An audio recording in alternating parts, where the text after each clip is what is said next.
Morning. आज आपण जिथे सध्या आहोत ते म्हणजे डल लेक. या डल लेकचा किनारा जवळपास 12 किलोमीटरचा आहे आणि या डल लेकमध्ये जवळपास 1200 हाऊसबोट्स आहेत. ही जी शिकारा तुम्ही बघत आहात अशा भरपूर शिकारा इथे तुम्हाला बघायला मिळेल. म्हणजे जेव्हा आपण श्रीनगरला येतो तर तेव्हा सगळ्यात पहिले आपण डल लेकच्या किनाऱ्यावर उतरतो. डल लेकचा किनारा आणि तिथनं जर आपल्याला हाऊसबोटला जर यायचं असेल तर आपल्याला या शिकाऱ्यानेच या हाऊसबोटमध्ये येता येते. हे बघा, मी कॅमेरामॅनला सांगेल की त्यांनी आपल्या प्रेक्षकांना हाऊसबोट दाखवाव्या ज्या इथे आहेत.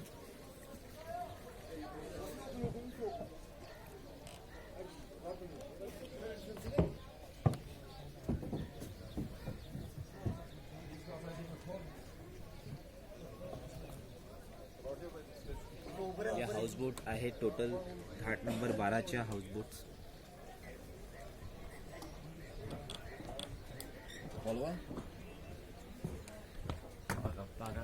त्याची नक्षीदार डिझाईन हाऊसबोटची, जसं मंदिरात नक्षीदार काम केलं असतं तशी ही नक्षीदार हाऊसबोट इथे आपल्याला राहावं लागते.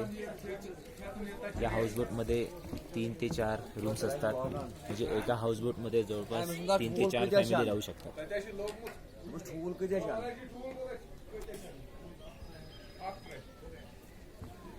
खूपच सुंदर दृश्य या हाऊसबोटचं. मागे पहाड, त्याच्यावरती झाडं.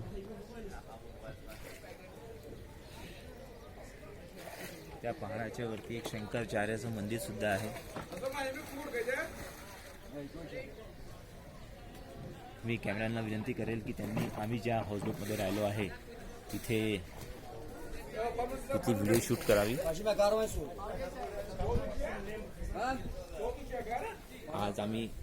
काल आम्ही असंच या शिकाऱ्यामधून आलो होतो, उतरलो आणि अशा रीतीने आम्ही हाऊसबोटमध्ये गेलो. बघा, इकडे डायनिंग हॉल आहे. डायनिंग हॉल मागे झूम करून दाखवा प्रेक्षकांना. Dining hall. तो माणूस तिथे चालला आहे ब्रेकफास्ट करायसाठी.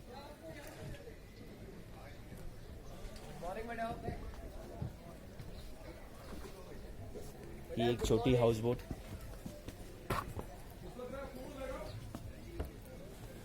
हाऊसबोट. काल आम्ही अशाच रीतीने इथे आमची हाऊसबोट वरती आहे. ही आहे आमची हाऊसबोट.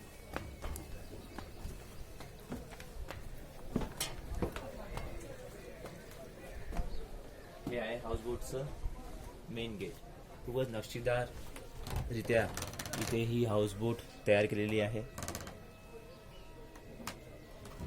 हाऊसबोटचे जे ओनर आहे त्यांचं असं म्हणणं आहे की इंग्रजांच्या काळात ही हाऊसबोट बनली होती. अशी हाऊसबोट आता तयार करणं खूप अशक्य आहे, कारण की त्या प्रकारचे डिझाईन, त्या प्रकारचे कारागीर, त्या प्रकारचे लाकडं आता मिळणं अशक्य आहे. आता आपण हाऊसबोटच्या आतले जाऊया.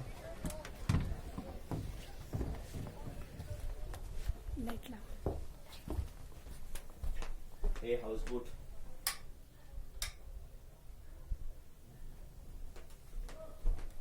हाऊसबोटच्या आतमधलं हॉल. बघा किती सुंदर.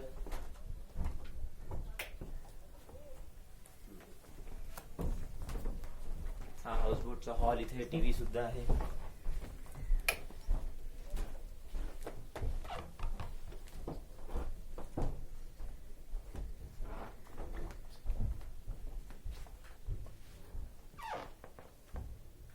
Sofa, chairs, tea table. कॅमेरामॅनला विनंती करायची त्यांनी टीव्ही सुद्धा दाखवावा. टीव्ही सुद्धा आहे. आतमध्ये डायनिंग टेबल.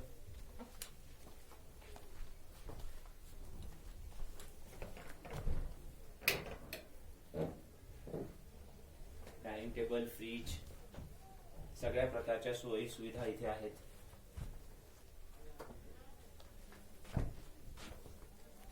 आणि खाली कार्पेट.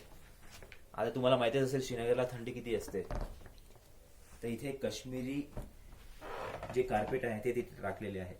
पायाला काहीच थंडी इथे वाजत नाही.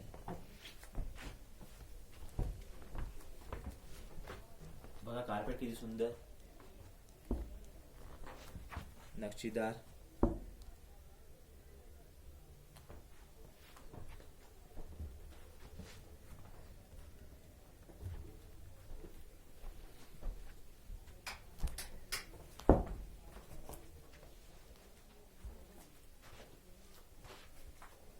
आता हा आमचा एंट्रन्स हाऊस बोटचा. इथे चहा वगैरे तयार करायची फॅसिलिटी आहे.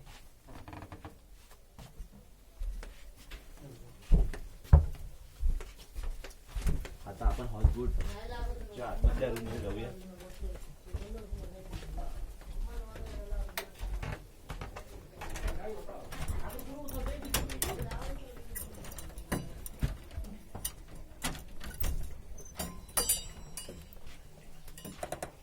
आणि ही आपली हाऊस बोट.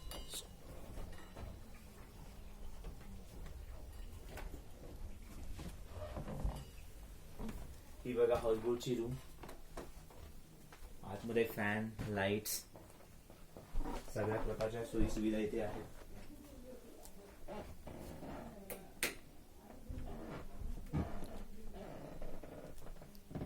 बेड,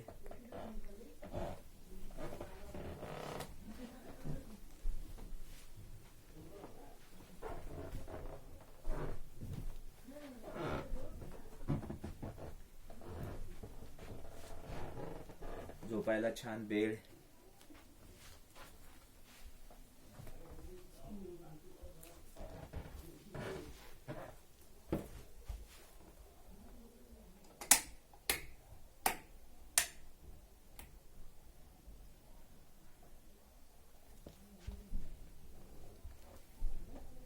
खूपच सुंदर असं हे दृश्य. हे बघा पडदा मी आता ओपन करतोय.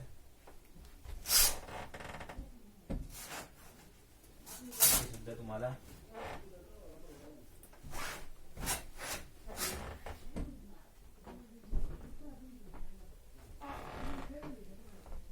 आणि आता आपण बघूया बाथरूम.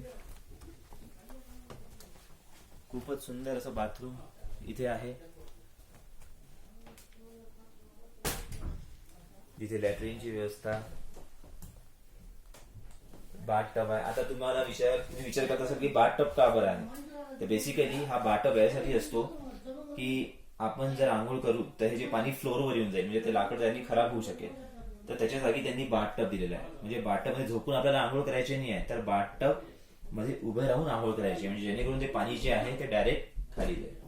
हे वर गिझर, इकडे मिरर,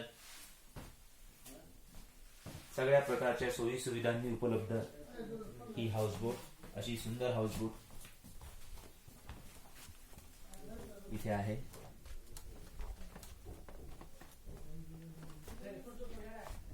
कॅमेरामॅन सुप्रिया सोबत with selfie stick, Vinay Rajgure, Ghat number 12, houseboat Amina, Srinagar.